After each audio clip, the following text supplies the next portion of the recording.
भाइयों और बहनों, सच्चाई यह है कि हिंदुस्तान में इलेक्शन कमीशन और बीजेपी मिलकर इलेक्शन चोरी कर रहे हैं। वोट चोर, वोट चोर।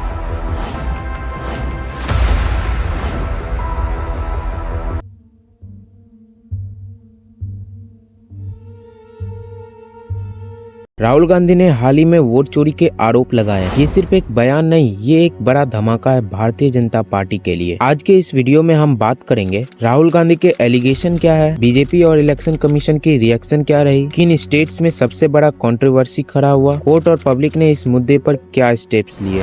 राहुल गांधी ने हाल ही में एक ऐसा मुद्दा उठाया जिसने पॉलिटिक्स में हलचल मचा दी, वोट चोरी का आरोप। राहुल गांधी का दावा है कि ये कोई एक दो स्टेट्स की बात नहीं बल्कि नेशनल लेवल पर हो रहा है। उनका आरोप है कि वोटर लिस्ट को मैनिपुलेट किया जा रहा है, लाखों नाम बिना किसी नोटिस के डिलीट हो रहे हैं और ऐसे नाम ऐड किए जा रहे हैं जो असल में एग्जिस्ट ही नहीं करते। उन्होंने कहा बिहार में 65 लाख से ज्यादा वोटर्स के नाम लिस्ट से गायब कर दिए गए। कर्नाटक के महादेवपुरा इलाके में एक केस सामने आया जहां एक ही एड्रेस पर 80 वोटर्स रजिस्टर पाए गए। कुछ के नाम चेंज, कुछ के डुप्लीकेट आईडीज और कुछ एड्रेसेस जो ग्राउंड पर मौजूद ही नहीं थे। राहुल गांधी का दावा है कि ये कोई रैंडम घटनाएं नहीं बल्कि एक सोची समझी स्ट्रेटेजी है। उनका कहना है कि खेल की शुरुआत वोटर लिस्ट से होती है, जेन्युइन वोटर्स का नाम क्वाइटली हटा दिया जाता है और बोगस एंट्रीज ऐड कर दी जाती है। इलेक्शन डे पर दूसरा स्टेज शुरू होता है। कुछ जगहों पर बूथ कैप्चर होने की रिपोर्ट्स आती है तो कुछ जगहों पर टर्नआउट के नंबर्स इतने ज्यादा दिखे जैसे उन्हें आर्टिफिशियली बढ़ाया गया हो। और फिर आती है सबसे क्रिटिकल स्टेज, काउंटिंग। कई बार मशीन्स बिना सिक्योरिटी ट्रांसपोर्ट होते पकड़े गए, कई बार सील्स टूटी हुई पाई गई। राहुल गांधी का कहना है कि ये सब पीसेस एक ही पजल का हिस्सा है और इसी पजल का नाम है वोट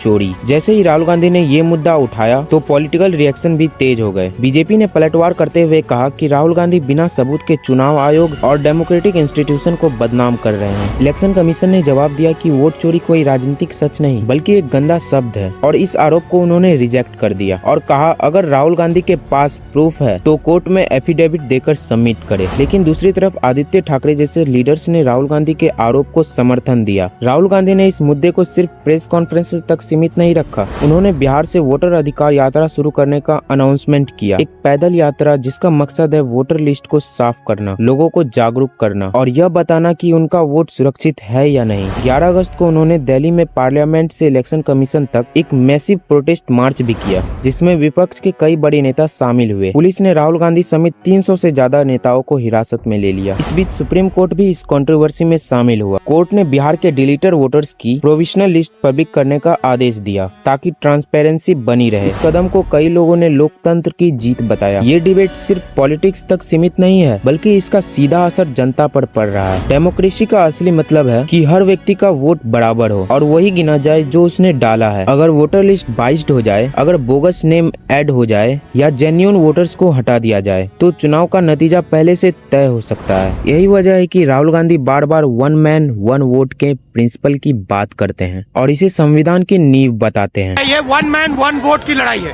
इसीलिए हमें साफ प्योर वोटर लिस्ट चाहिए। ये कॉन्स्टिट्यूशन की लड़ाई है, कॉन्स्टिट्यूशन को बचाने की लड़ाई है। अब सवाल ये है कि जनता क्या कर सकती है। सबसे पहले हर वोटर्स को चाहिए कि वो अपना नाम वोटर लिस्ट में वेरीफाई करे, आरटीआई डालकर बूथ लेवल डाटा मांगना, पोलिंग डे पर ऑब्जर्वर बनना और सोशल मीडिया पर मिस इन्फॉर्मेशन को चैलेंज करना। ये सब ऐसे कदम है जो किसी भी नागरिक को उठाने चाहिए। राहुल गांधी के आरोप सही है या नहीं ये आने वाले समय में साबित होगा, लेकिन एक बात तय है, वोट चोरी अब एक बड़ा राजनीतिक मुद्दा बन चुका है। ये सिर्फ एक नेता का कैंपेन नहीं बल्कि लोकतंत्र के एक मूलभूत सवालों में से एक है। अगर हमारा वोट सेफ नहीं है तो हम किसी भी रिजल्ट पर भरोसा नहीं कर सकते। तो सोचिए क्या आपका वोट वाकई सुरक्षित है, और अगर आपको जरा भी शक है तो क्या आप चुप रहेंगे या सवाल उठाएंगे। ये मेरी किसी पार्टी के सपोर्ट में बात नहीं, बस फैक्ट आपके सामने रखने की कोशिश है। अगर वीडियो थोड़ी सी भी अच्छी लगी हो तो प्लीज इस वीडियो को लाइक कर देना और शेयर करना और सब्सक्राइब करना मत भूलना। जय हिंद, जय भारत।